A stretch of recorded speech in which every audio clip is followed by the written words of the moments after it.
Lena, losing these staff members would mean both students and colleagues would lose staff who they have come to count on at these schools across the district. But right now, it is unclear whether a rideshare tax would pass here at City Hall with council members. And we are also learning that there is some discussion about other options to find the money.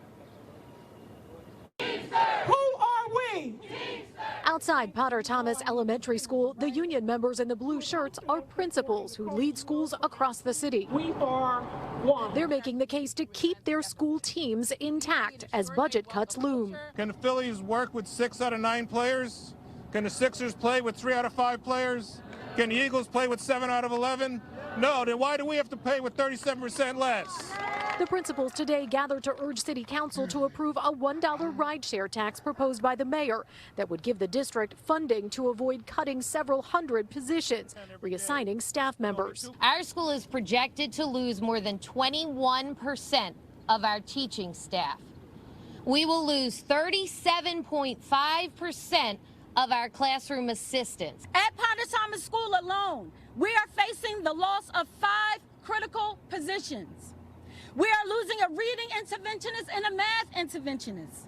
Educators who work directly with struggling students to close the learning gaps and build confidence. At City Hall, I caught up with Councilmember Isaiah Thomas, who chairs the Education Committee. Where we are right now is we're continuing to explore. The mayor has created one option as it relates to the rideshare tax, but we believe that through negotiations, there are other options that we can explore. Councilmember Thomas also mentioning concerns about affordability and making sure there are not unintended consequences. I realize I'm putting you on the spot, but the principals today are urging council members to vote yes for this. If this vote were today, would you support the rideshare tax as it stands? I would not.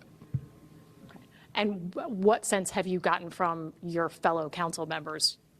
Are they on that same page? I think myself and a lot of my colleagues are trying to balance the response that we're getting from constituents in collaboration with our obligation to make sure that we find revenue for our schools. And I think that there's more than one way to accomplish that goal.